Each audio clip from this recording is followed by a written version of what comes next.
Om Ajnanatimrandasya Gyananjanashalakaya Chakshurunmilitamena Tasmai Shri Gurave Namaha. Hare Krishna. So I was just wanting to continue our talk from the previous session. We were focusing on Srila Jiva Goswami Prabhupada's life pastimes and understanding his contribution and also understanding the context in which preaching was done. And the summary from the previous session was that what is remarkable about the lives of the Goswamis is the fact that they focused on the essential aspect of the teachings of Lord Chaitanya, and the results of their focus is what is being experienced by us 500 years after their departure. They are practically sustaining the entire Gaudiya Vaishnava lineage, in the sense the whole Gaudiya Vaishnava mission as such is being sustained by the writings and the reflections and the realizations of the Goswamis.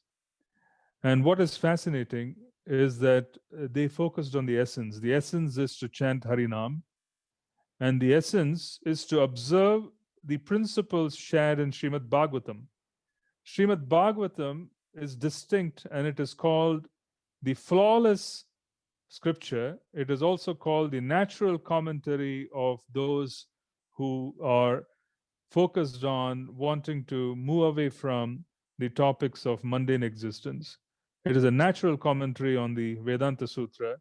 It is the sum total of the entire writing of Srila Vyasadeva at his complete maturity. In other words, he had already contributed and written and spoken the different Puranas, and the final contribution was Srimad Bhagavatam. So this was the sublime realization of Srila Vyasadeva after his reflection, after his contribution of compiling the four Vedas. And then it is said that the Puranic literature had 1 billion verses. There were 1 billion verses, so he practically condensed the 1 billion verses into approximately 400,000 verses, which is approximately less than 5% of what the offering was overall. And he gave it to us, less than 0.5%, I'm sorry, he gave it to us. So what is found in the Puranas at this point in time is only 400,000 verses, while the original Puranas, the body of literature, contained 1 billion verses, and that is found in the heavenly planets. The heavenly planets, as in Maharloka, where the great sages depart and they are waiting for Lord Brahma's day to end so that they would depart along with Lord Brahma. Basically, they are waiting there and engaging in penance. And this particular area is dominated by great personalities, including incarnations, Maharloka, Janaloka, Tapoloka. And then from there, they influence human thought process, they give realizations, they bestow blessings. So the 1 billion verses of Srimad Bhagavatam, the Puranas, are existing in the higher planetary systems. But what we have is just 400,000 verses. Of the 400,000 verses, the condensation of Srimad Bhagavatam is what we have now, which Srila Prabhupada very mercifully translated and purported for us and gave us the ability to reflect on. So this is fascinating that what we have is a small gist. Now the Srimad Bhagavatam has a very specific focus. This focus is clarified and basically elaborated upon by Srila Rupa Goswami, and he says, Anya Bilashita Shunyam, Jnana Karmadi Anavritam, Anukulena Krishna Anushilanam, Bhaktiruttama. Anya Bilashita Shunyam. So, unless one has Anya Bilashita Shunyam, understanding Srimad Bhagavatam is very difficult. So, Srimad Bhagavatam says, if you come in touch with Krishna Katha, if you come in touch with the teachings of Srimad Bhagavatam, then one will have the ability to be free from the aspects of their existence which is basically filled with passion and ignorance. So the point is, Srimad Bhagavatam says, Nashta Prayeshu Abhadreshu. One comes in touch with Srimad Bhagavatam, there is Nashta Prayeshu Abhadreshu. Abhadreshu refers to the mode of passion, ignorance, and even the mixed mode of goodness that's found in this world. So all kinds of objectives of this particular creation, the material universe, are contained within the three modes of material nature. And when Srila Rupa Goswami is talking about Anya Bilashita, having no objectives, he is referring to having no objectives within the scope of the three modes of material nature, or wanting to leave the three modes of material nature even.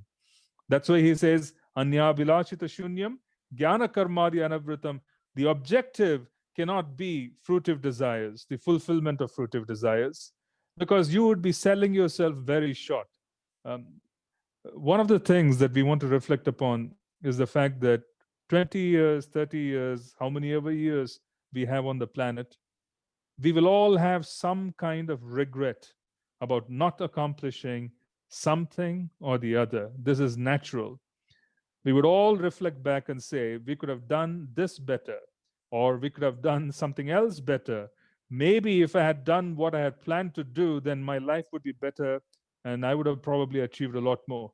We will all have different kinds of regrets. This is the nature of material energy. This is the nature of the mind.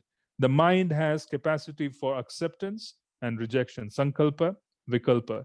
So the mind is going to continue the process of sankalpa and vikalpa throughout our lifetime, even 20 years hence, 30 years hence, depending on how old we are and how much older we are going to be. We are going to have regrets about what we couldn't and what we could accomplish within the span of a lifetime. And this is natural. However, there's nothing more regretful for a devotee, nothing at all, if they did not focus on the core principles. If they did not focus on the core principles for their life as they are existing on the planet, that regret would be so heavy that we would literally find it very difficult to exist on the planet after that. So we should remember, regardless of what you plan to accomplish, or regardless of how bad you feel about things that you have not accomplished so far in life, if you focus on the core principles, you would have achieved things which most people on the planet would not even dream of achieving. So please do understand that our gift that has been given to us by the mercy of the divine couple, by the mercy of Mahaprabhu and the Parampara and Srila Prabhupada, is so valuable that even if you have 100 million regrets on what you couldn't have accomplished, this particular activity of following the core principles of what has been given to us by Srila Prabhupada and the mercy that's been extended to us, if you accomplish this, you would be able to compensate for, in terms of satisfaction and happiness and bliss, of everything else that you feel there was a lack of in 20 years, 30 years hence. So please hold on to your bead bags. Please hold on to your bead bags. Please hold on to Srimad Bhagavatam. And please engage in Krishna Katha as much as you can, because this is the system that was followed by great personalities who are far, far more accomplished and more intelligent than we could ever hope to be. This was followed by the great personalities over millions of years, which means this is a system that has not failed in millions and millions of years, according to the Srimad Bhagavatam and the other scriptures. The Goswamis of Vrindavan, they came from extraordinarily affluent backgrounds. The description in Shastra is that they were very good looking. Some of them were married as well. And what I'm trying to say is they gave everything up so that they could surrender and serve Chaitanya Mahaprabhu. And they were very, very intelligent. They were very intelligent. They gave everything up. They understood what was temporal, what was temporary. They understood what was permanent. And they chose to use the time on the planet in a very efficient way, which could benefit a larger group of people. You see, their focus was not themselves. They were not so captured by what was working in their lives and what wasn't working in their lives. They were not so disturbed by things that they were missing. They used to wear a single piece of cloth. They did not have a roof over their head. I'm not suggesting we imitate them, but we should reflect on the accomplishments of great personalities who are far, far more intelligent and far more closer to Krishna than we could ever hope to be. So in that particular instance, what I want to say is that they took a singular decision, even though they had other opportunities. They were scholars par excellence, but they never wanted to proclaim their scholarship. Yeah, they were extraordinarily well-read in the area, well-read, unimaginably well-read, intelligent. They were close to royalty. Some of them occupied positions of power. Kings and emperors came to visit with them, to counsel with them. In other words, to receive advice from them. And they had everything that the world had to offer at their lotus feet, but they practically kicked everything. And they sat under trees in Vraja, and they moved from one tree to another, and they used to chant Harinam, and they used to write. So this is extraordinary. Why is this extraordinary? Because we're getting a very close look at extraordinarily successful, intelligent people. And we have been given a particular opportunity in this lifetime to be able to follow in their footsteps to the extent to which we can from a practical perspective. So please hold on to your bead bags, because if there is nothing else that we accomplish in this lifetime, even if the whole accomplishment that we have done so far and we hope to do, all of that falls to dust, if you had been holding the bead bag, 20 years hence, you'll be thrilled. 30 years hence, you'll be thrilled because you did the right thing. You held on to something which is most valuable, and you will find that that can compensate you in many, many ways, in far greater ways, in terms of, I would say, the whole objective of being able to find happiness. It can compensate you in ways that are practically unimaginable. So when a gift of this kind is being given, we should be ready to make sacrifices. We should be ready to accept. And this is what is reflected by the Goswamis. They practically gave up everything. It is just fascinating to see how they operated. Yeah, Mahaprabhu comes and then instructs, Srila Jiva Goswami when he is an infant. He is from a very affluent family. Srila Jiva Goswami is just very, very eager to join Mahaprabhu's movement in Vrindavan with his uncles. So he travels all the way to Mayapur. He receives the personal advice and shelter of Lord Nityananda Ram, and he practically is taken on a tour of Mayapur by Lord Nityananda. What does it mean, being taken on a tour by Lord Nityananda? Lord Nityananda's bliss and prema is the entire prema which Lord Chaitanya had. That mercy potency was given to Lord Nityananda. He became mad when he received that.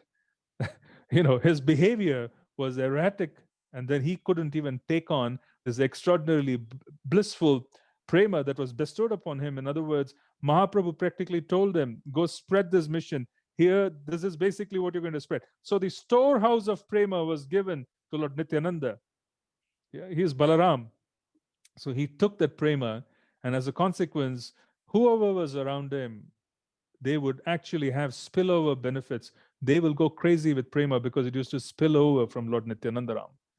Now imagine being given a tour of Mayapur by Lord Nityananda. Wherever Sheila, Jiva Goswami went, because Lord Nityananda was next to him, he actually saw the pastimes of Lord Gauranga. He could see Lord Gauranga sitting on a throne, surrounded by his servants. He could see Lord Gauranga having a dance in Srivasangan, because this whole manifestation of the spiritual sky was given by the mercy of Lord Nityananda. Yeah, so we spoke about it. This is an extraordinary, extraordinary experience to have Lord Nityananda travel with you, where he is carrying his prema, and because of which the devotees who are surrounding him and sitting with him, they're able to see things which they wouldn't normally be able to see. Srila Jiva Goswami was given a real tour of real parikrama of Mayapur. And then after receiving such an extraordinary experience because of the presence and the mercy of Lord Nityananda Ram, Srila Jiva Goswami practically was completely attached, and he had no reason to leave Mayapur. So he asks Nityananda Ram, why do you want me to go to Vrindavan? Isn't Navadvip the same as Vrindavan? Then the clarification is being given that Srila Rupa Goswami and Sanatan Goswami are waiting. Okay, after the departure of Mahaprabhu, the entire area of Vraja has become covered over by material energy in different ways. You will have to go and assist your uncles in uncovering the pastimes of Vraja for the benefit of mankind. So Srila Jiva Goswami heard this order. He also heard the order from Srila Nityananda Ram, reminding him that his business is to think of the greater good, and he had to write scripture. So from Mayapur, Srila Jiva Goswami travels to Varanasi, and in Varanasi, he studies under Madhusudan Vachaspati. This great personality, Madhusudan Vachaspati, he was a disciple of Sarvabhauma Bhattacharya, and he was actually witness to the exchange between Sarvabhauma Bhattacharya Prabhu and Lord Chaitanya. For 7 days, Sarvabhauma Bhattacharya spoke about Advaita Siddhanta to Mahaprabhu. And as he heard for 7 days, Mahaprabhu very submissively sat down and allowed him to speak for 7 days. And then beyond the 7th day, Mahaprabhu could not contain himself. He stopped him and he said, "This is all complete nonsense." And then he practically shocked Sarvabhauma Bhattacharya, but gave him mercy, and he revealed his original form as both Krishna, Lord Rama, and Lord Gauranga. So this practically was revealed to Sarvabhauma Bhattacharya Prabhu.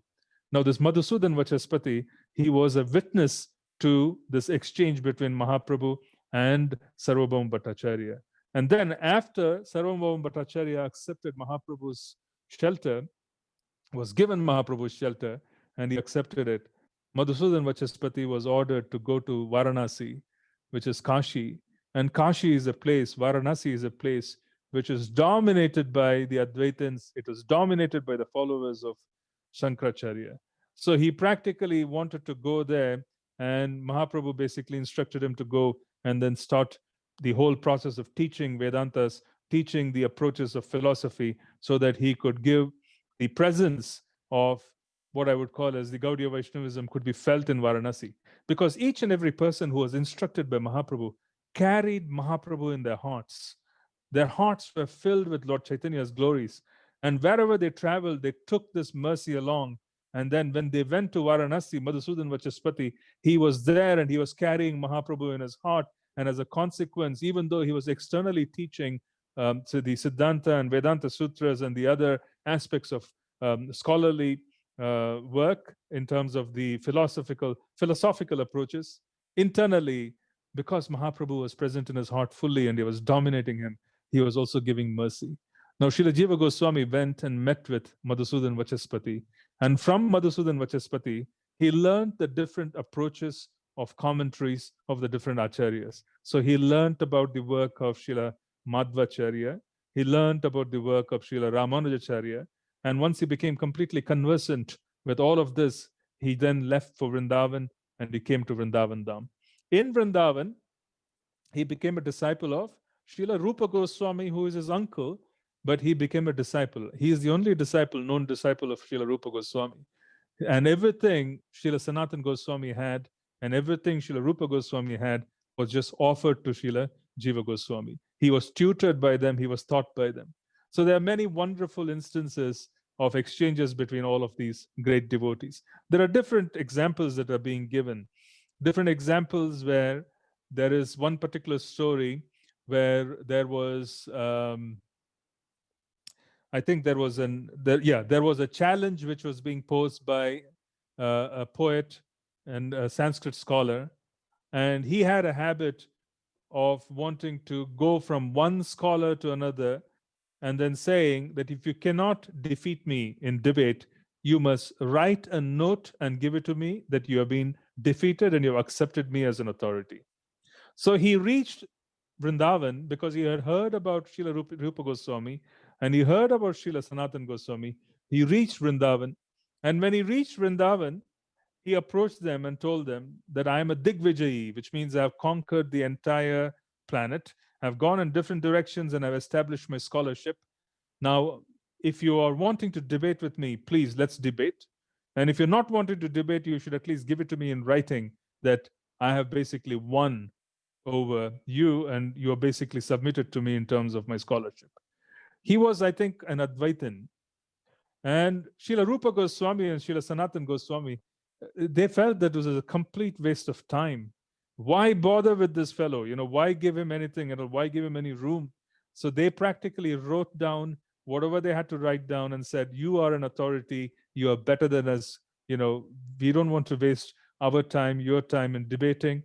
you can just take this piece of paper and go away. I mean, there wasn't no paper then. They had what we would call as, leaf script. They used to extract leaf.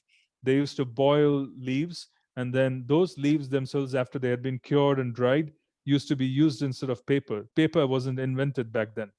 So they used to use leaf manuscripts, and they used to use ink made from different juices of different fruits, berries that were found in Vrindavan. And then they used to use peacock feather quills to write on these little leaves. So they practically wrote down saying, yes, you're an authority, you're one over us. Now, the scholar on the way out of Vrindavan met Srila Jiva Goswami, who was a student of Srila Rupa Goswami. He was very young. And Srila Jiva Goswami had heard about this particular episode of this man trying to extract a note from his guru. So a disciple cannot tolerate the insult of a guru. The guru can tolerate. So the guru can tolerate, but then the disciple is not meant to tolerate. You either leave the assembly or you confront people who basically are offending the guru. So Srila Jiva Goswami did not feel comfortable letting this person go.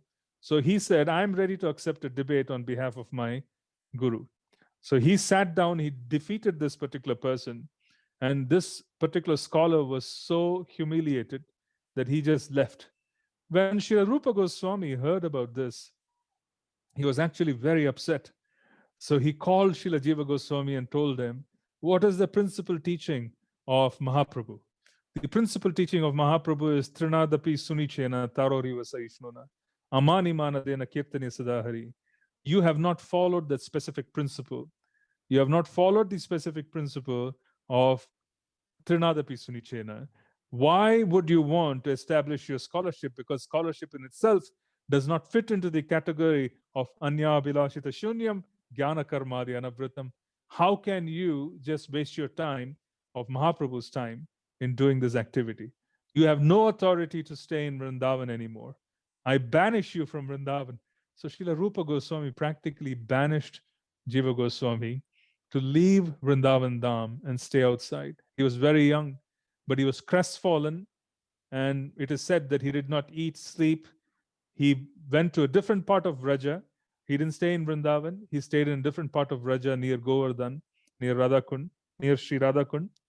And there he was doing his bhajan, but he was very, very frail.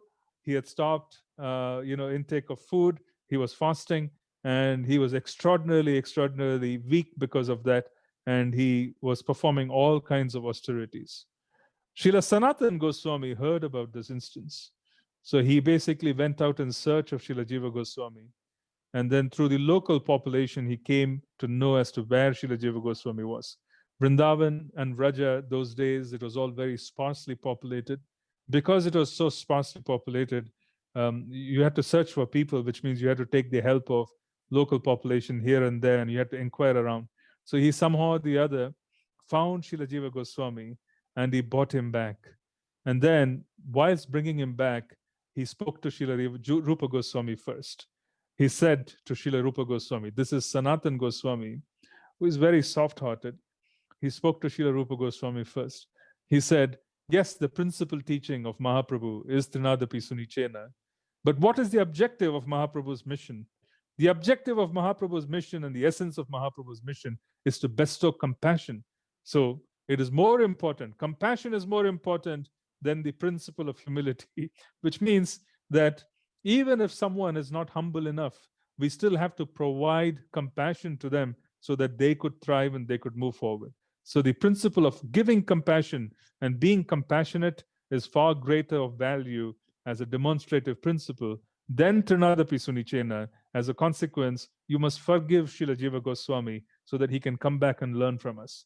Then Srila Rupa Goswami just laughed. He accepted the principles and the arguments of Srila Sanatan Goswami. He accepted Srila Jiva Goswami back. Now, during the time of Srila Jiva Goswami and Srila Sanatan Goswami, Gopala Bhatta Goswami was also present in Gopala Bhatta Goswami is also present in Vrindavan. Then Krishnadas Kaviraj Goswami came all the way from Mayapur, sent by Lord Nityananda to spend time in Vrindavan. Krishnadas Kaviraj Goswami received instructions on the scriptural aspects of Chaitanya Charitamrita and many other aspects from Srila Jiva Goswami.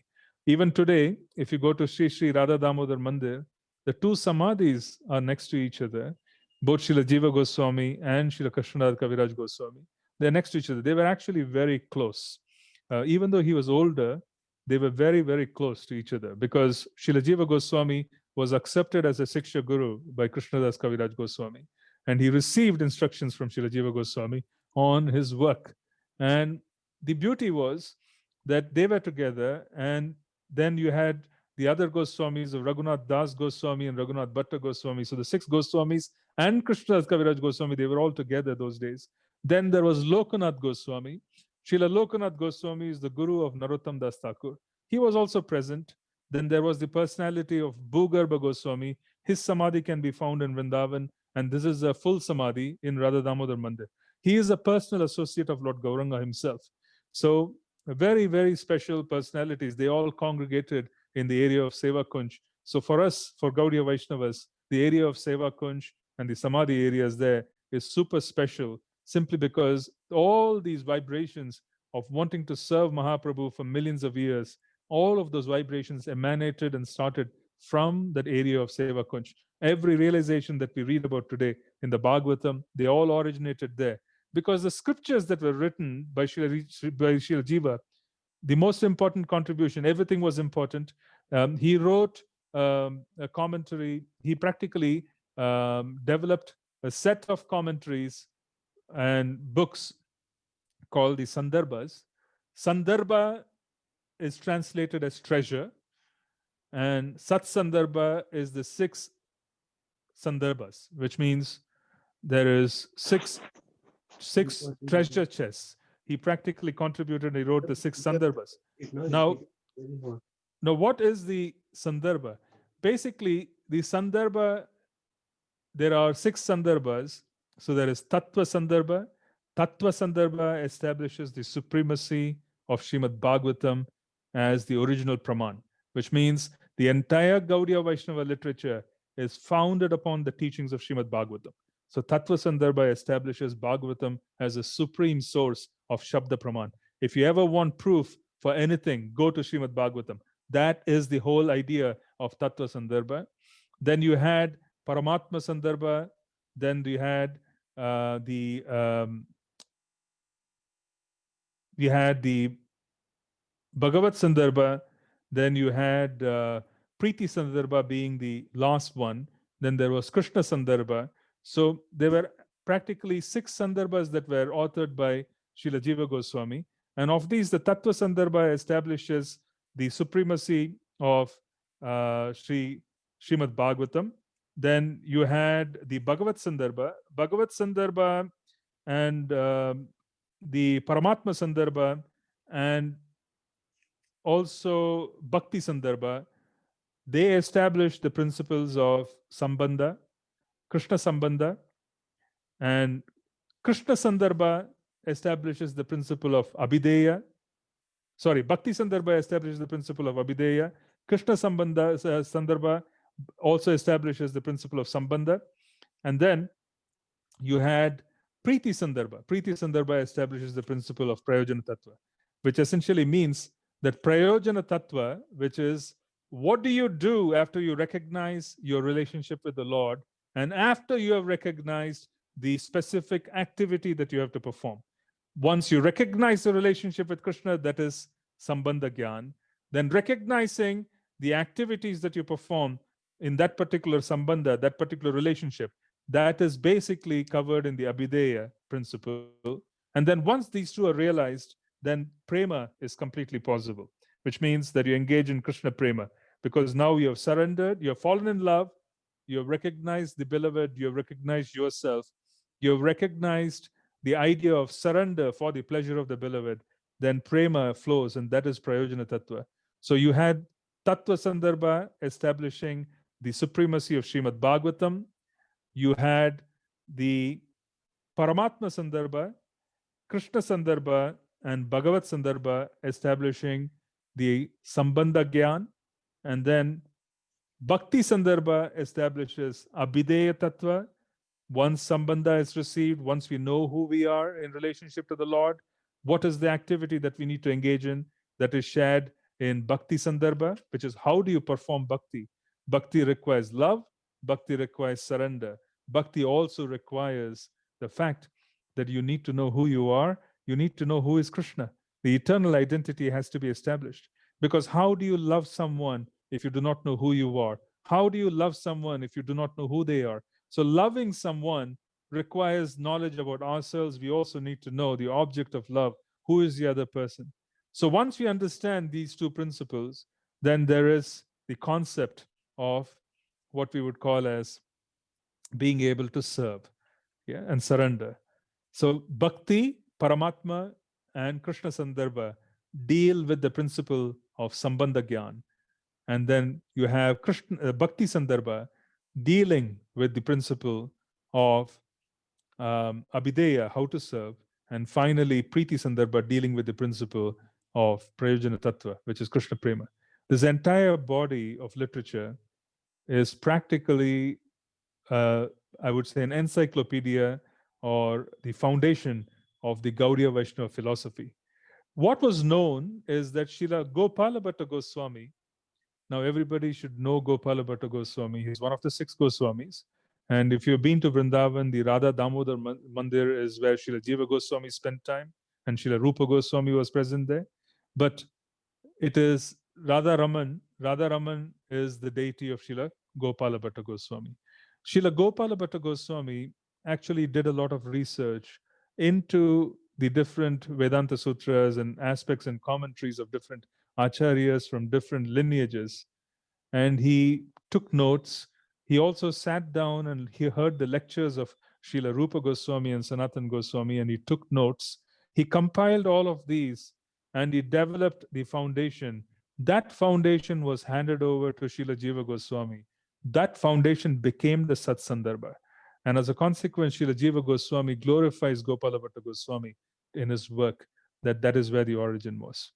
Now, this is basically the literary contribution. Now, what we also hear, quite extraordinary, is that Srila Jiva Goswami used to participate in a number of debates, and he used to be invited.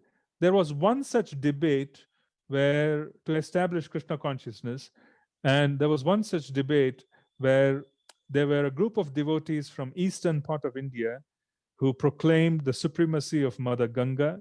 Then there were a group of devotees from the western part of India who proclaimed the supremacy of Mother Yamuna. So there began a huge debate. Who is superior? Is Ganga Mata superior or is it Yamuna Mata superior? There was a big debate. This debate reached the emperor. Whoever was the emperor of India at that point in time, the Mughal emperor, this debate became a huge topic of contention in the darbar, in the court of the emperor. And then he said that, how can you resolve this? Because in my empire, the eastern side doesn't agree with the western side. According to the eastern side, Mother Ganga is superior. According to the western side, Mother Yamuna is superior. How do you reconcile these two positions? Someone has to reconcile. Then they all suggested that the personality who can reconcile is Srila Jiva Goswami, who is in Vrindavan. So these debates had to be performed. Then the emperor said, why don't we invite Srila Jiva Goswami? Let him come here and let us talk and let him basically resolve the issues of the East and the West, which is who is superior, Mother Yamuna or Mother Ganga. And at that point, Srila Jiva Goswami said, I cannot step out of Vraja. I have taken Kshetra Sannyas. I cannot step out of Vraja. I will not come out of Vrajabhumi. This is where I am supposed to be. I will be here all the time. So if you want to do anything, you come to Vrajabhumi and I will speak. So the emperor agreed, and then they met very close to Vrajabhumi, which is practically within Vrajabhumi, but not far away. In other words, Srila Jiva Goswami practically could be taken by chariots, and then he used to be returned in the night to rest in Vrajabhumi. And there used to be many chariots who could basically take him from one spot to the other. That is how it was arranged. So during the day, he would speak, and then he would practically go back to Vraja in the night. He would not leave Vrajabhumi. So it's wonderful. It's just amazing just to have that experience of someone who doesn't want to even leave Vrajabhumi for a single night, and because of his immersion in the extraordinary activities of the divine couple. So he established the principle of who is superior. So he spoke greatly about Mother Ganga. He spoke greatly about Mother Ganga, saying that basically she has emanated from the lotus feet of the Lord. And as a consequence, who could be more superior to her? She is definitely the, the greatest boon that has ever descended upon the planet. And all the people from the eastern part of India, which is Vrindavan, who were Yamuna Vasis, they all became crestfallen, saying, how is this possible? We have lost our case. Then he started glorifying Mother Yamuna, and he practically established Yamuna as being superior. And then later on, he practically gave a very clear philosophical delineation, saying that Mother Ganga can take one to the spiritual sky, but rasa flows in Yamuna. Yamuna is a manifestation of Krishna's rasa. All the rasas that are available in Vrajabhumi can be experienced by a dip in Yamuna. Mother Ganga can liberate one, but how do you establish sambandha with Krishna? That sambandha is given through Yamuna Maya. So he practically established the fact that Yamuna is superior because she gives this eternal relationship to Krishna. Yeah, Yamuna is an incarnation of Sri Vishaka. She is also the daughter of the sun god. So Sri Vishaka Saki is also considered the daughter of the sun god in many ways. There's proximity. So the sun god has contributed Vishaka Saki and Yamuna Devi. And Yamuna basically is the one who practically has the capacity to establish rasa because she is a personification of rasa. Yeah, rasa means relationship. Rasa means sambandha. The four different mellows, primary mellows of Dasya, Sakya, Vatsalya, Madhurya, they flow freely in the form of Yamuna Devi. So as a consequence, when someone comes in touch with the waters of Yamuna, they have the ability not only to liberate themselves, but also to develop Krishna Bhakti, because she has the ability to bestow rasa. You see, she carries that extraordinary mellow, and she is the personification as a river of the mellow of devotional service as she flows through different parts of Raja. So she definitely is superior from the perspective of the Rajavasis, especially from the perspective of the Gaudiya Vaishnavas, because she is granting benedictions of rasa. But however, as Gaudiya Vaishnavas, we should also remember Mahaprabhu was born in Navadvip. As a consequence, Mother Ganga provides us the mercy of Mahaprabhu. And with that mercy, we come to Vrindavan, and the rasa of Krishna is established through taking dips in the Yamuna. Yeah? So rasa means developing sambandha, developing a relationship. Just as much as a mango, if you were to take a mango, which is very juicy, the pulp has a different flavor. So in India, specifically during the mango season, we have a lot of fun because there are different varieties of mangoes. Every one of them is very distinct. And then you can basically, receive a lot of, I would say, perception of different flavors in these mangoes. And this perception of flavor is what attracts a human being. You see, some people get attracted to some kind of mango because there's a certain kind of pulp, a certain kind of flavor, and certain kind of odor, etc. Its texture of the pulp. And some others like something else. So the point is that all these different rasas are compared to the mango, for example, the taste and the flavor of mango. Rasa means juice, rasa means taste, rasa means what comes from it. What is it which distinguishes one mango from the other? It is the rasa. It has got attributes. Similarly, Krishna is basically Akila Rasamrita Sindhu. He is practically an ocean of all rasas. And all the rasas are contained in this particular Rajabhumi. And very specifically, Mother Yamuna is a manifestation of the rasas. So if someone takes a dip in Yamuna, then they develop Krishna Bhakti, because now they develop Sambandha Gyan. They have the ability to connect eternally with Krishna's pastimes. Yeah. So this is the distinction between that. So this debate between East and West was ended so wonderfully by Srila Jiva Goswami by establishing Yamunaji as superior, and Mother Ganga accepts it as well. Yeah. Mother Ganga also accepts it. Yeah. Very, very clearly. Now, the point is that after all of this, the last task which was required by Srila Jiva Goswami was to send the scriptures of the Goswamis to different parts of India. Now, I forgot to mention, because this debate was conducted and there was peace amongst the eastern and the western part of India, the Mughal emperor awarded and wanted to give some kind of resources to Srila Jiva Goswami.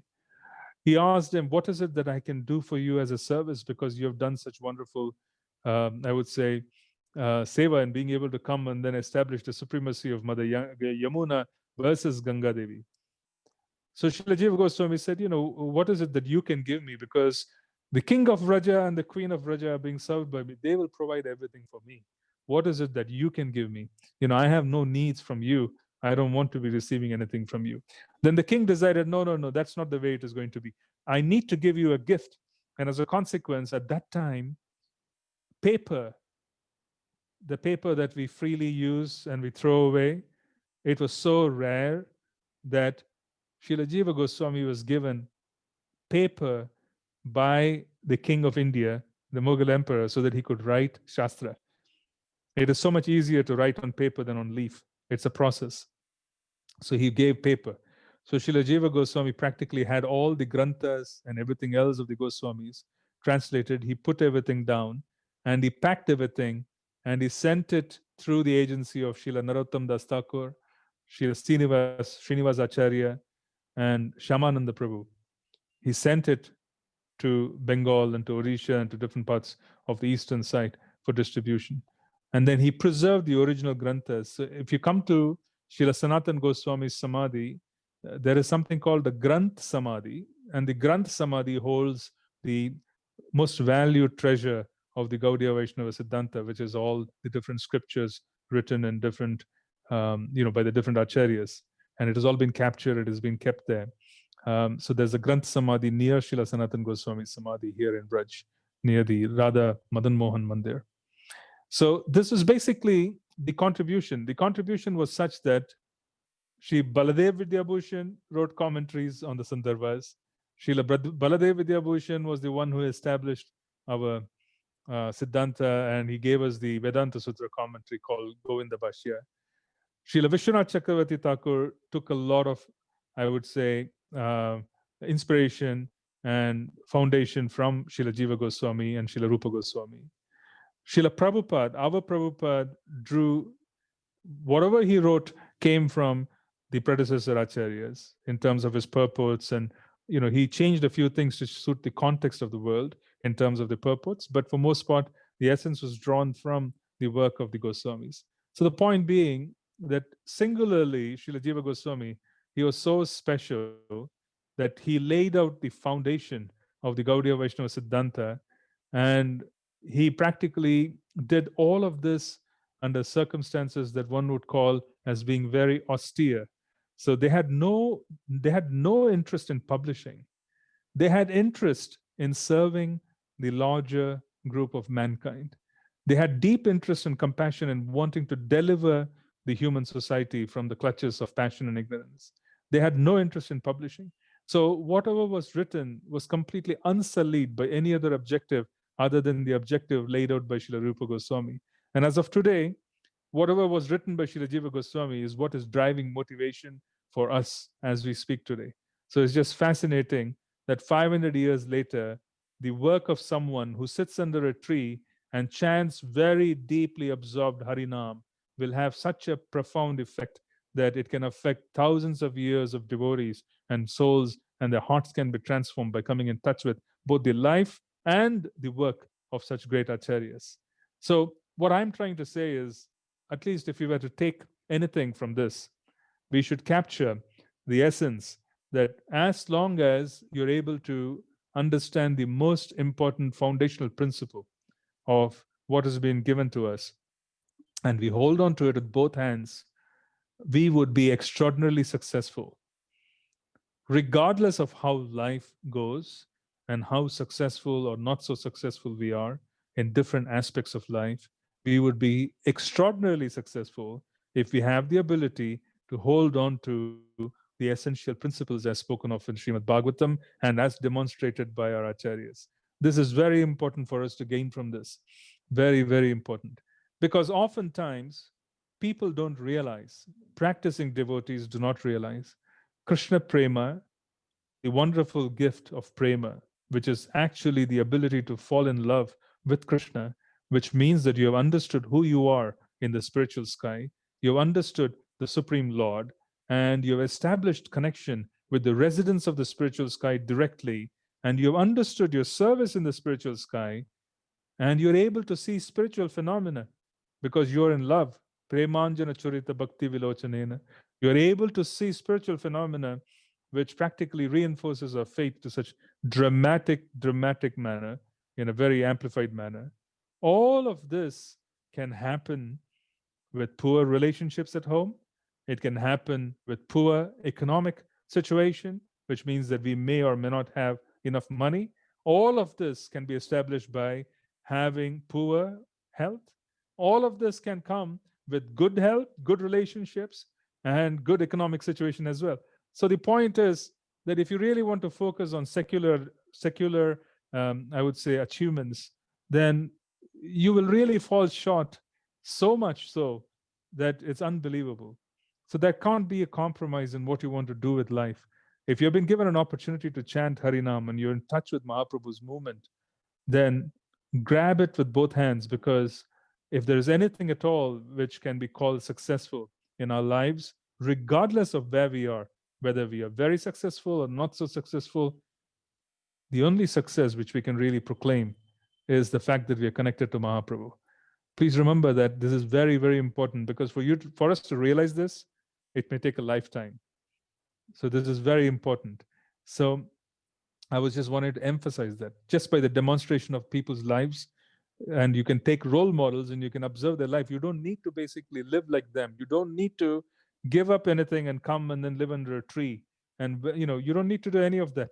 The point is to take the essence of what they did.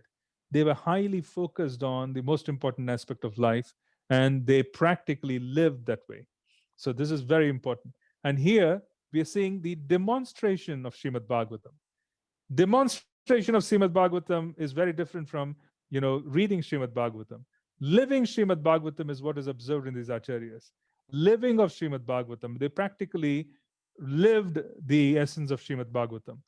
Anyabhilashita shunyam jnana karmadi anavritam. There was no pursuit of fruitive activity. There was no pursuit of wanting to either do something or not do something for the ending or the beginning, kind of wanting to move away from the world. There was 100% focus on wanting to establish Krishna's service, wanting to serve him in such a way that it was all very nicely done. So it's just so powerful when you see people living Srimad Bhagavatam, and that's why you need to kind of come and revisit their lives whenever there is either the appearance or the disappearance day. Last week was the disappearance of Sheila Jiva Goswami. As I mentioned earlier, in Vraja, they celebrate both the appearance and disappearance the same day. We don't do it, but they do it, and it is fine too, because they have their reasons to think that the disappearance day is more important when with the specific personality is practically reunited, or rather is performing the uppercut leela of engaging in eternal service to the divine couple. So it is fine. The point I'm just trying to make is that we need to kind of learn to look very closely at the lifestyles of these personalities, because they were very intelligent, they were extraordinarily resourceful, and they practically chose to dedicate themselves for a purpose. So this should give us a lot of inspiration. Now, coming back to reading Srimad Bhagavatam, Shanvatam Swakata Krishnaha, Punyashravana Kirtanaha. So we need to come back to reading Srimad Bhagavatam. We are on chapter 5 of third canto, which is Vidura's talks with Maitreya. The previous session, we spoke about the fact that Sri Vidura had reached Sri Maitreya Rishi, and he was already asking him certain questions. And let's just go over these questions, because almost up to the 20th verse, these questions are being answered. So we'll go over the questions again, and then we will try and see what we could do the subsequent session. Vidura, the best amongst the Kuru dynasty, who was perfect in devotional service to the Lord, thus reached the source of the celestial Ganges river, Haridwar, where Maitreya, the great fathomless learned sage of the world, was seated. Vidura, who was perfect in gentleness and satisfied in transcendence, inquired from him. So Sri Vidura is demonstrating the specific qualities of one who will become very interested in transcendental topics. He was very gentle, which means he was in the mode of goodness, and he was also satisfied in transcendence. Anya Bilashita Shunyam Jnana Karmadi Anavritam. He was satisfied. As a consequence, he was wanting to learn more because what he had already received as transcendence was not satisfactory, which means he was already on the platform of Brahma Bhuta Prasannatma. He was already on the platform of being liberated from the clutches of material energy, but was not satisfied. So he was wanting to inquire about Krishna Leela. He was wanting to talk to Sri Maitreya Rishi, who was sitting there. Text 2. Vidura said, "O great sage, everyone in this world engages in fruitive activities to attain happiness, but one finds neither satiation nor the mitigation of distress. On the contrary, one is only aggravated by such activities. Please therefore give us directions on how one should live for real happiness."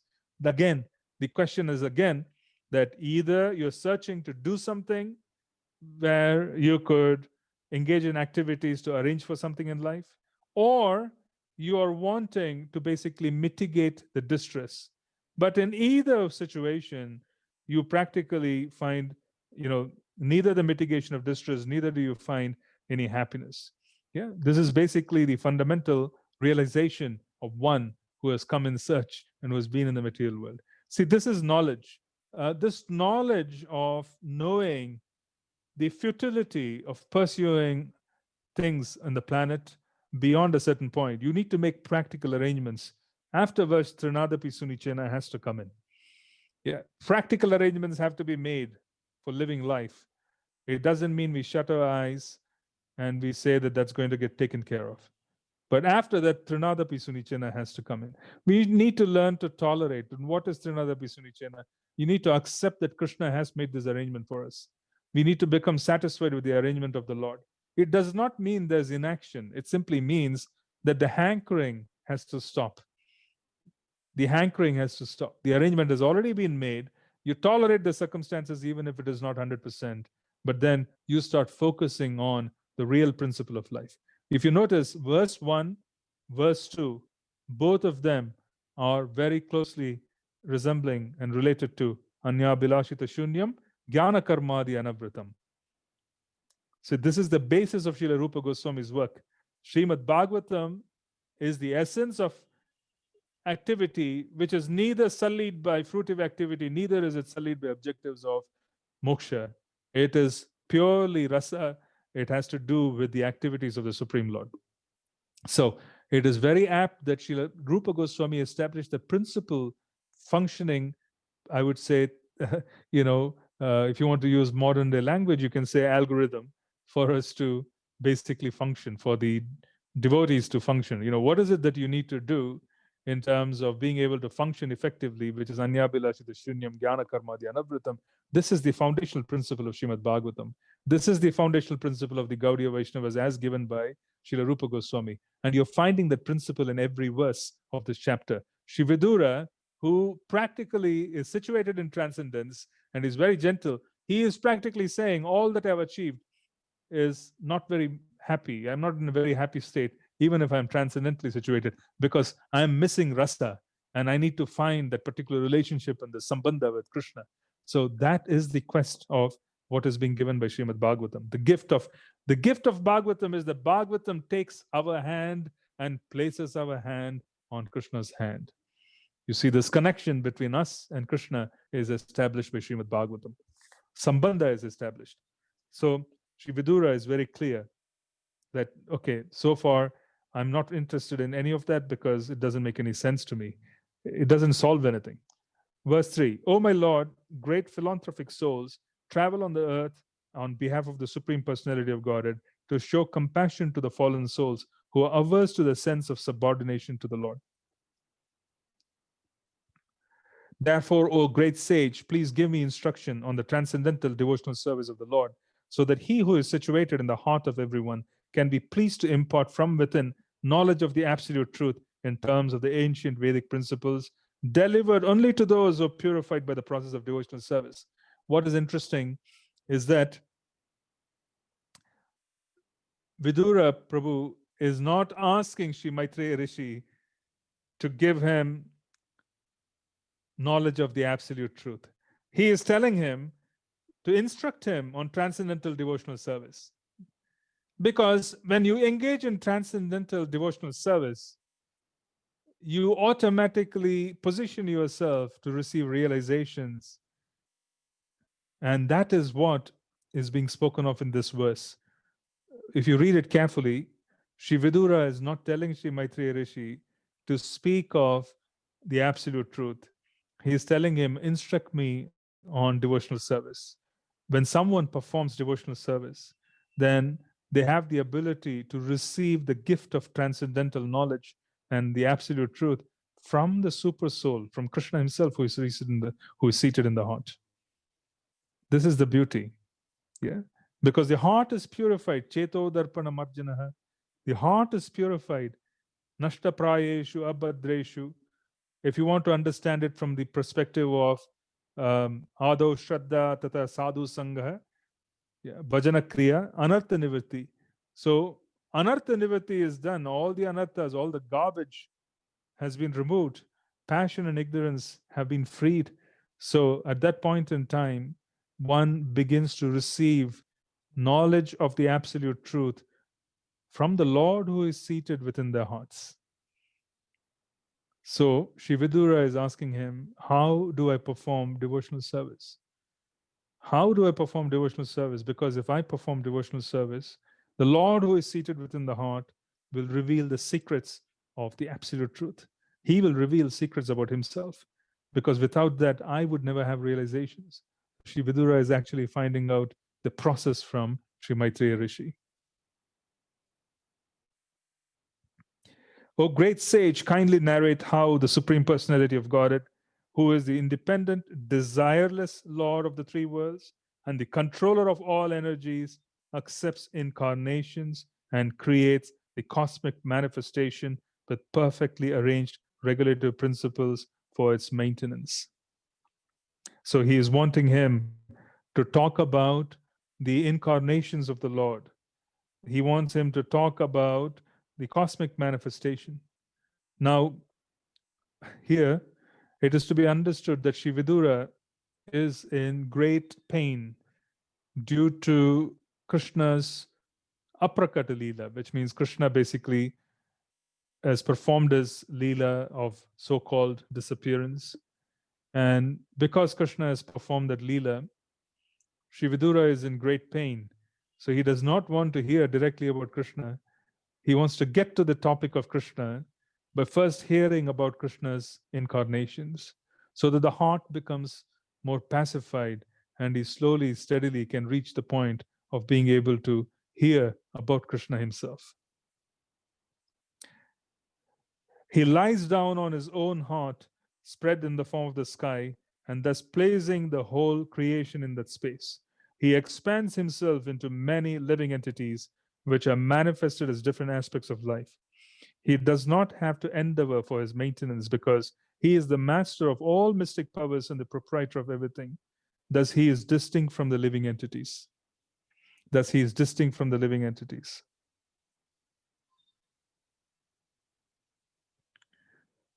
Text 7. You may narrate also about the auspicious characteristics of the Lord in his different incarnations for the welfare of the twice born, the cows, and the demigods. Our minds are never satisfied completely, although we continuously hear of his transcendental activities. So, twice born, the cows and the demigods. Because the twice born, which are people with a Brahminical, I would say, consciousness, those who are Brahmanas, and the cows and the demigods, they find great transcendental pleasure in coming in touch with the Leela of the Lord. So this gives great pleasure. So please talk about his transcendental activities.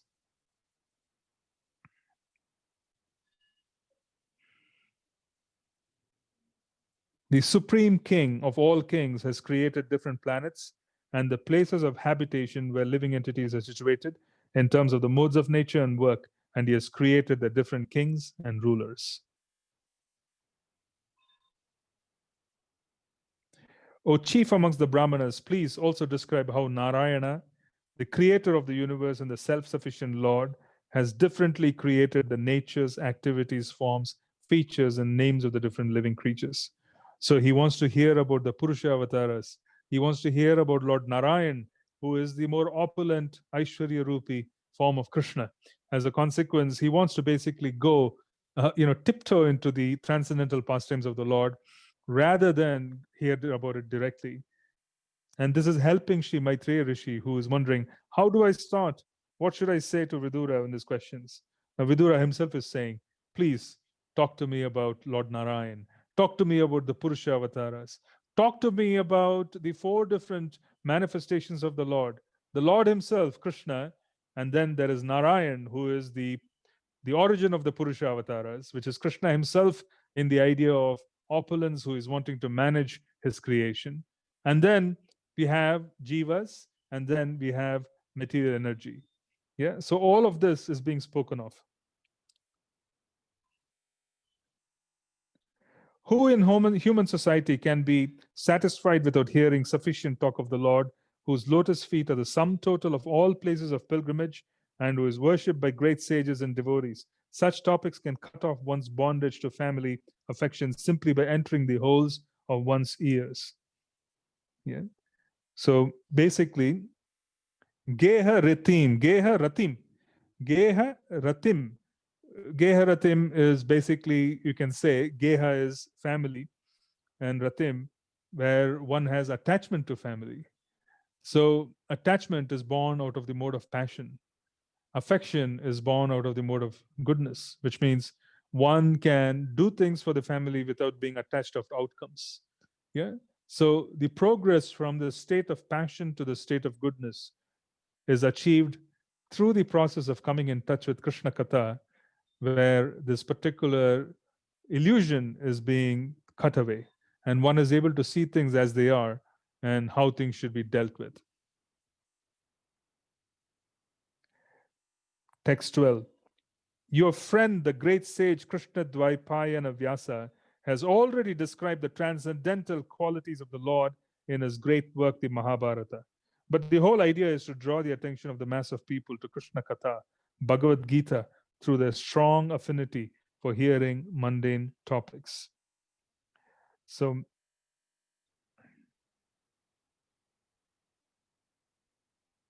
one moment. Text 13.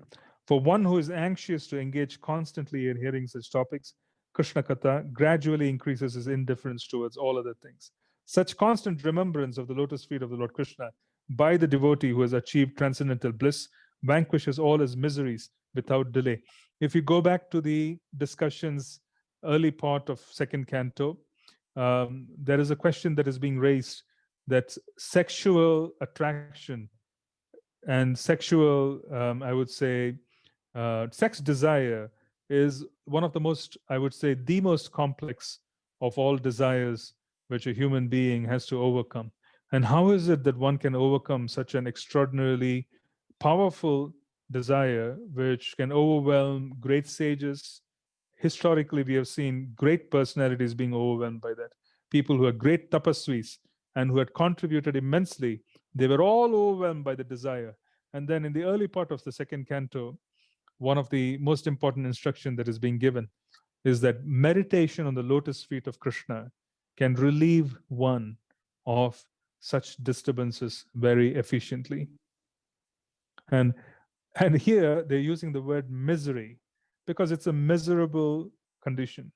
It's a miserable, pathetic condition when the senses take over the mind. And wants to relieve that, one needs to remember the lotus feet of the Lord. Text 14.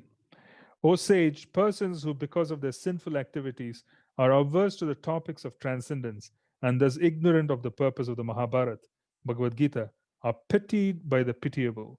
I also pity them because I see how the duration of life is spoiled by eternal time while they involve themselves in presentations of philosophical speculation, theoretical ultimate goals of life, and different modes of ritual.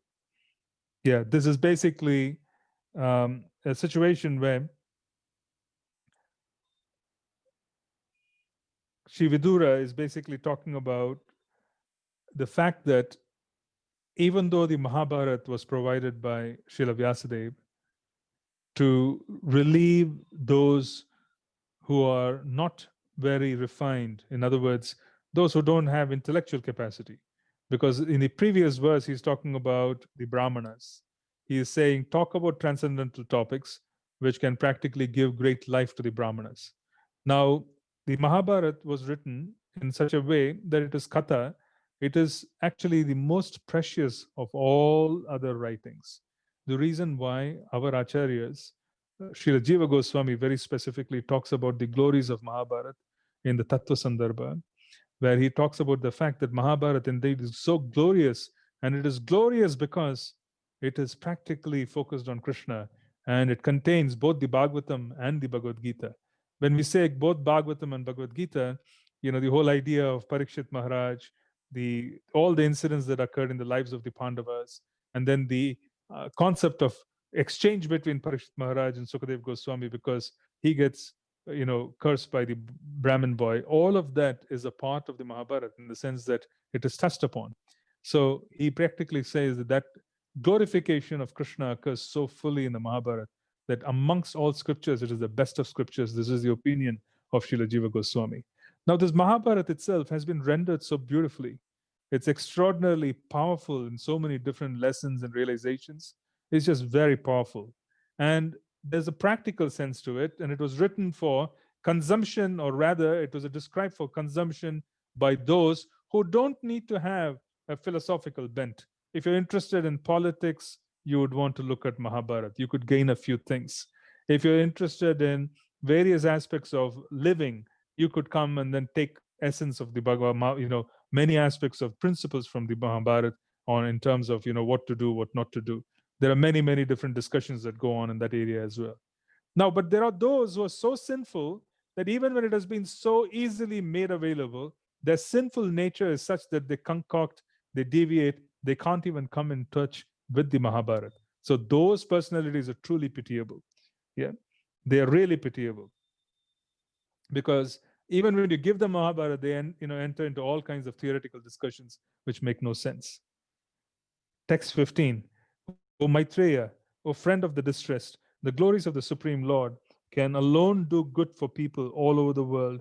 Therefore, just as bees collect honey from flowers, kindly describe the essence of all topics, the topics of the Lord.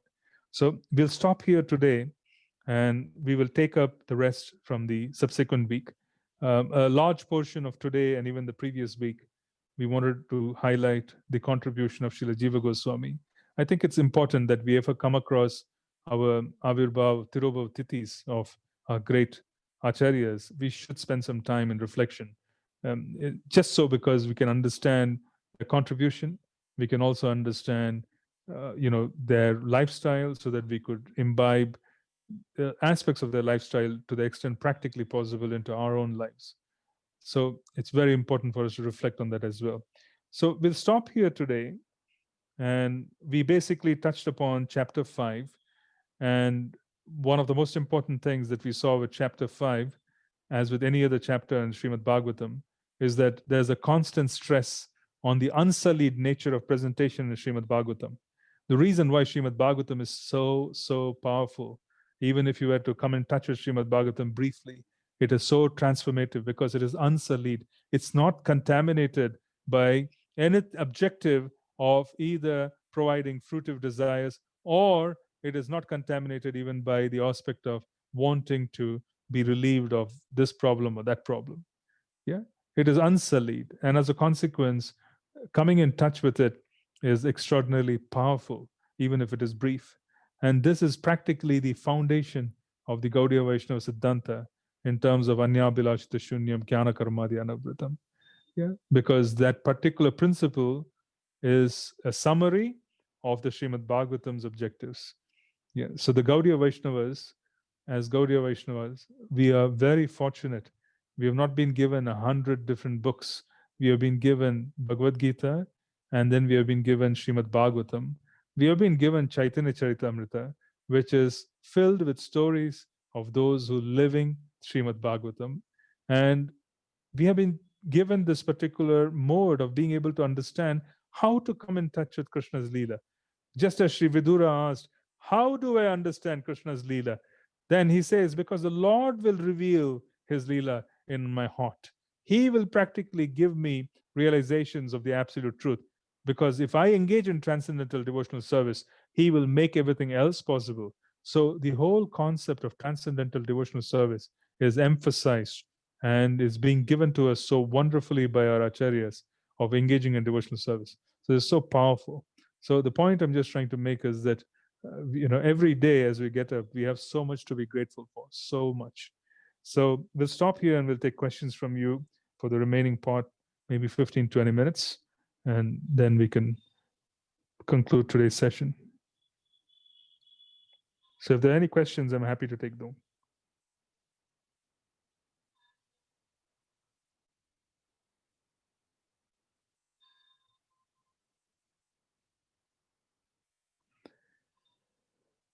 Yeah, you'll have to unmute yourself before you speak, or you want to write. It's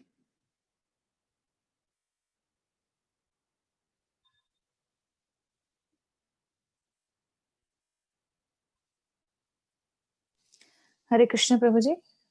Hare Krishna. Dandavad. Prabhuji, I was reading somewhere, I think in Srimad Bhagavatam only before this chapter, there was a discussion on pure devotee and great devotee. So I have like two questions on this. Like, what is the difference between pure devotee and a great devotee? And then the second question is that Vidura Maharaj went to, Vidura Prabhu went to Maitreya Rishi. Was Maitreya Rishi on that, like he was a great devotee or a pure devotee that Vidura Prabhu went to him? Yeah, I'll clarify both.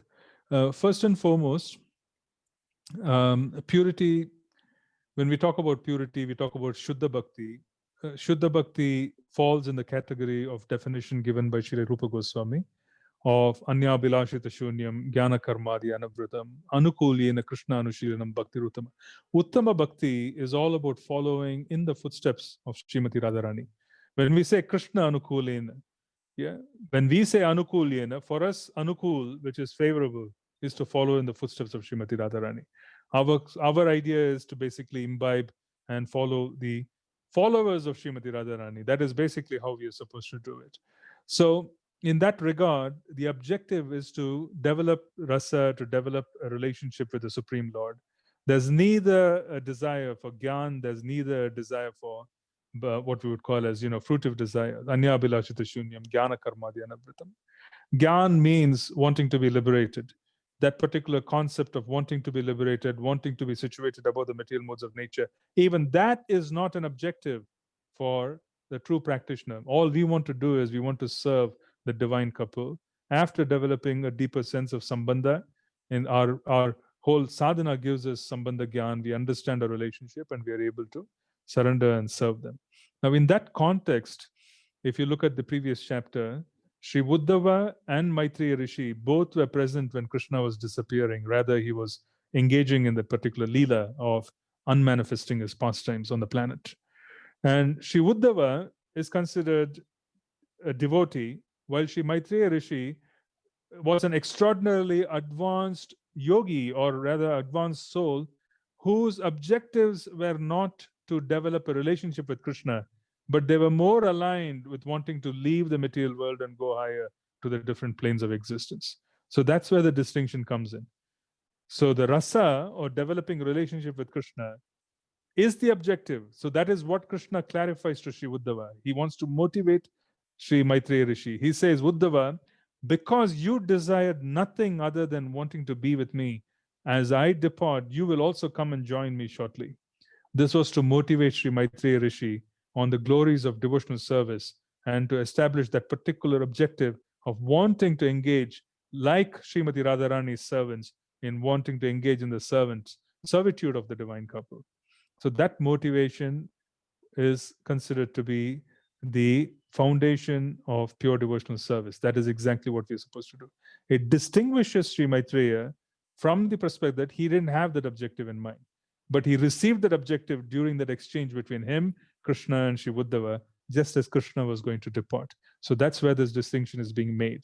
However, by no means is he to be considered impure or anything like that. It is simply, I would say, semantics, but we need to understand where he was. His objectives were more like not so much of a Brahmavadi. There was not an interest to develop a relationship with Krishna, but there was a greater interest to practically be in Vaikuntha. Yeah. Now, in this particular circumstance, Krishna gave him motivation to develop the relationship as well. So he became an authority because of that particular interaction. Yeah. So both are possible with Maitreya Prabhu. Maitreya basically was a great personality who was extraordinarily knowledgeable and whose objectives were transcendental, but the concept of rasa, of relationship, were not established. When he met with Krishna and Sri Uddhava, that relationship was established. Now he becomes an authority to share what happened during that time. This is the first point. Second is that Sri Uddhava, when approached by Sri Vidura, he refused to talk because Maitreya Rishi was an older person and he was also an extraordinarily accomplished senior personality who was also nearby. So it was not proper etiquette for Sri Uddhava to speak to Vidura about the pastimes of Krishna. He directed him to go and take it from Maitreya Rishi because it was proper etiquette. This was the other reason as well. Is this clear? Yes, Prabhuji. Very clear, Prabhuji. Thank you so much. Sure. I have one more question, Prabhuji, but I'll wait if anyone else has. Why If don't there you is go time. for it? Yeah, why don't you go for it? And then we'll just, if somebody else comes, I can take it after this. Sure, Prabhuji. So in one of the verse, Prabhuji, it talks about twice born for the cows and brahmanas. Can you clarify that, Prabhuji? Twice born, I'm not clear with that understanding. Okay. Twice born means there is one birth, which is the biological birth, which is where the child comes out of the womb. Then there's a second birth. And this birth is when the identity of being the servant of the Guru is established. So it is said that the Guru also accepts this particular soul within himself and wants to basically deliver the soul to the Lord's lotus feet. So he gives the necessary qualification, etc. So the process of initiation and diksha is considered to be the second birth. So twice born is dvija, which means that particular brahmana is born once through the womb, and then he is born again when he is receiving diksha, because the Guru has taken him into his womb and he is giving him knowledge. Yeah. So when we consider the womb of the Guru, means that he has accepted him. Yeah.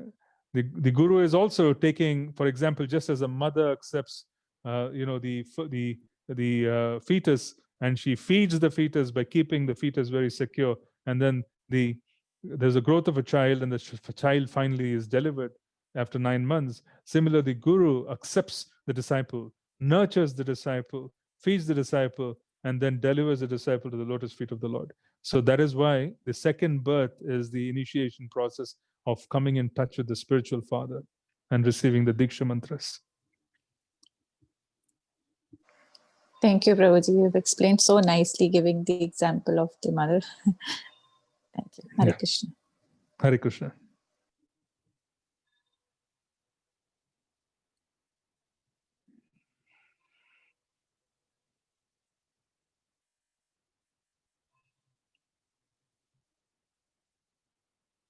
Any other question or comment?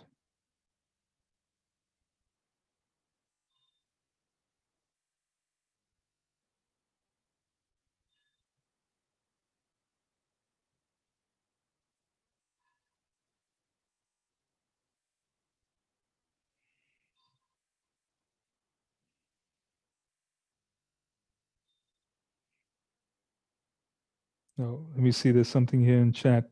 Yeah. Can you let me know when the Shastras say greed or laulyam is all that we need to go higher in our consciousness to connect to Krishna? Will all blocks melt away with intense greed? What about one's own anarthas? Greed, laulyam, cannot be obtained on its own accord. It requires mercy. Just as much as one cannot develop a certain quality on their own, but they come in touch with the quality, and as a consequence, they become qualified. In a similar fashion, one cannot become greedy for Krishna on their own. They need to associate with those who also carry that greed.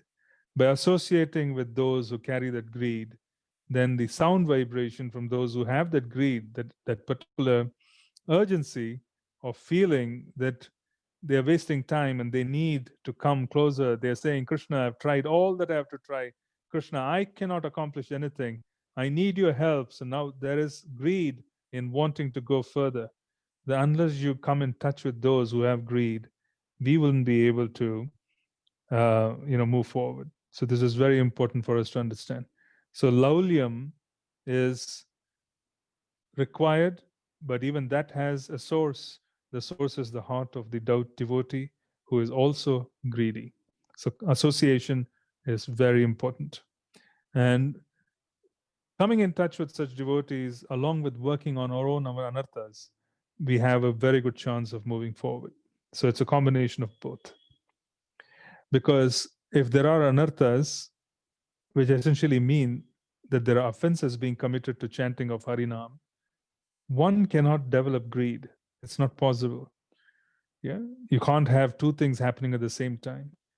When there are offenses being committed to Harinam, how can we have greed? It's not going to be possible. So both have to be basically adjusted for. The point is that there has to be anartha nivrti, where we give up offenses to Harinam. When we give up offenses to Harinam, then we receive sambandha, and deeper sambandha would help us understand things with greater clarity. This is basically what is required.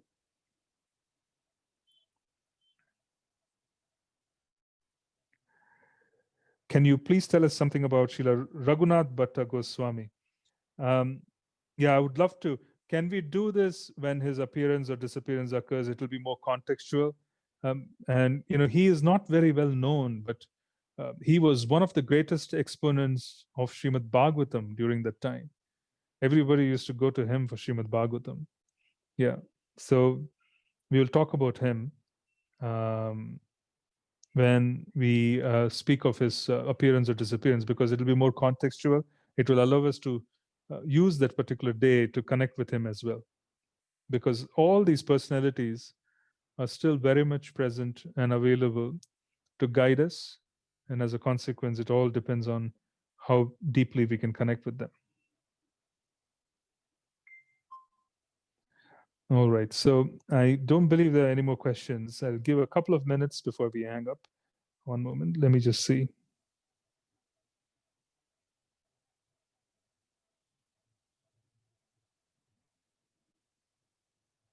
Yeah, there's a question from Partha Prabhu. If time permits, can you please explain a point about Bhagavad Gita? You are not the doer. See, when we talk about you are not the doer, the principle is more clear when we understand Sambandha. Yeah. When we understand Krishna Sambandha, when we understand the fact, the second canto, we spoke about the fact that you can't even move our eyelids without cooperation from Krishna. The universal form of the Lord, you can see that the demigods control every aspect. So there is basically the, what we call it, Adhyatma, Adi Devik, Adi Bhautik. Yeah. So Atma can desire to do certain things with the Indriya, because without senses, what can we accomplish?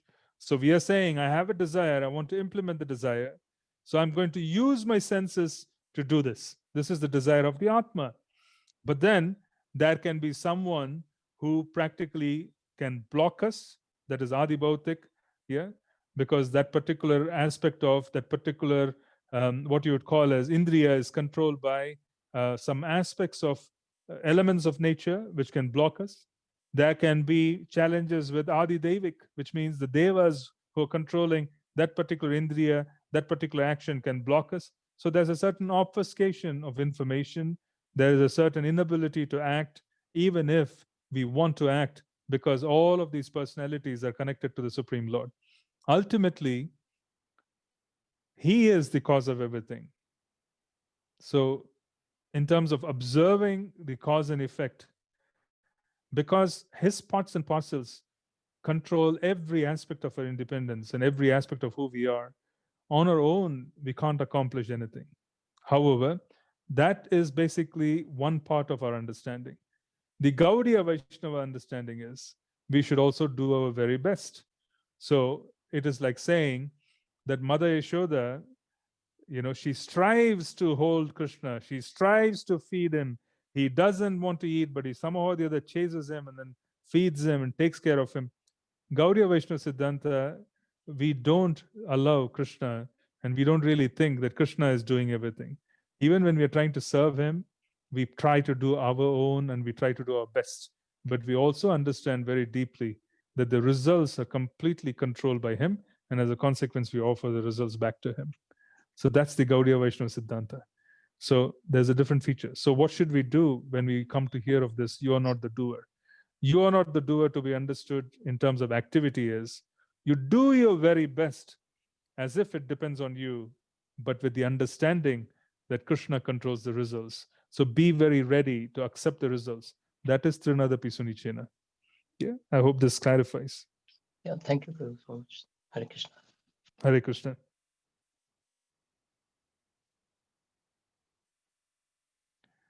One moment.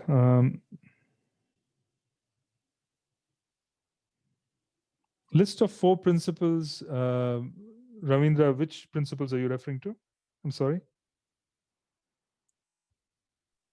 It's about you talked in the beginning, right? About to hold on to the bead bag, engage in Krishna Katha. Oh, that way. Well, I said hold on to the bead bag. Hold on. Basically, the 5 principles of devotional service are that you come in touch with sadhus, because without sadhus, we will not develop the qualities that are required on our own. The sadhu is like a catalyst. Yeah. We are also of the same nature, but just as much as water is transformed into ice, we have also changed our nature because we have come in touch with material energy. When we come in touch with sadhus, which are like fire, the ice melts again and becomes water. So the original form comes back when we come in touch with sadhus. So coming in touch with sadhus is basically a catalyst for us to be able to develop the original quality that existed before, because they carry that quality, they can impose that quality upon us, they can transform us. Then we engage in Namasmaran, Namakirtan. Without Nam, nothing else is going to work nicely, because without Nam, we will not understand Srimad Bhagavatam. Without Srimad Bhagavatam, we will not be able to chant nicely. Yeah, Bhagavat Shravanam is required, because right at the onset of Kali Yuga, the whole principle of hearing was brought about, because it was demonstrated that hearing Srimad Bhagavatam is the way for us to be able to move forward. Shranvatam Swakata Krishna. The Shranvatam, the idea of hearing, is the principle of deliverance in this age. But for us to be able to hear, it motivates us to come in touch with Krishna through Nam, because that is the Yuga Dharma. We chant our rounds and we absorb ourselves as we come in touch with the rounds, as Krishna himself is coming through the rounds. And then we are understanding and coming in touch with Krishna in Bhagavatam. So this is basically the principle. We want to hold on to the principal essence of what is going to facilitate our journey in this lifetime. And oftentimes I'm saying this because we all are going to have disappointments in life. It's a given. It's a given because that's the nature of material energy. Some things will work out, some things will not work out. If we vacillate and fixate ourselves on what is not working out as far as the secular concept is concerned, we will lose out very big in terms of what is being given to us by Mahaprabhu. Hold on to the beads, because even if something doesn't work out, 20 years later, the chanting that we have done and coming in touch with Srimad Bhagavatam and the sadhus, etc., we will be extraordinarily grateful for that opportunity. And this is a realization that doesn't come easily, because most of us are fixated on what is not working in life. Yeah. But we don't know what it means to basically succeed in spiritual life. We just don't know. We don't have an proper idea of what it is to be successful in spiritual life. Because if that is granted in terms of being able to come in touch and we've chanted and we've done our part, the happiness or the satisfaction and the success which comes on account of that is unparalleled. There are no regrets, no regrets. This is demonstrated by the acharyas. It is demonstrated by the predecessors. Look up the lives of everyone in our lineage, right up to the greatest time, and you will find that they had some kind of failure. It is not a biggie. They had some kind of a failure. Our own Srila Prabhupada, he had a difficult home life. Yeah, he used to say that his wife was very nice and he was the problem, but he was very humble. Yeah, so he had a difficult home life. His business burnt over, but do we remember Srila Prabhupada for the business that practically capsized, the pharmaceutical business that he ran in Allahabad? Do we remember him of having a bad grahasthashram? No, the whole world and thousands of years of devotees are going to be grateful for Srila Prabhupada's presence. So we have to be very clear about what our acharyas, what our gurus and our guru varga have accomplished. And we also have to be clear that there were compromises, there were difficulties. Yeah, it wasn't easy for them either in terms of, there were compromises, difficulties in the sense that they were not trying to kind of score on everything, oh, we'll do this, we'll do that, and we'll go. They were very focused and they accepted the rest of what they were as Krishna's arrangement. And it allowed Krishna to come through and make things so easy for them so that they could do nice service. So we need to develop that attitude. We need to develop that attitude of focusing on the most important principle consistently while tolerating everything else. That's basically what I'm suggesting, what I was talking about. Okay, thank you. Actually, yeah, sure. Actually, there's a nice, I think, unless there's any other question, I would like to end here because it is a nice note. Yeah. All right. I don't see any other question. So we'll stop here and we'll continue again the following week. Thank you very much for joining me. It is said that yeah, there you go. Yeah. All right. So we'll connect again in the following week. Hare Krishna. Hare Krishna. Hare Krishna.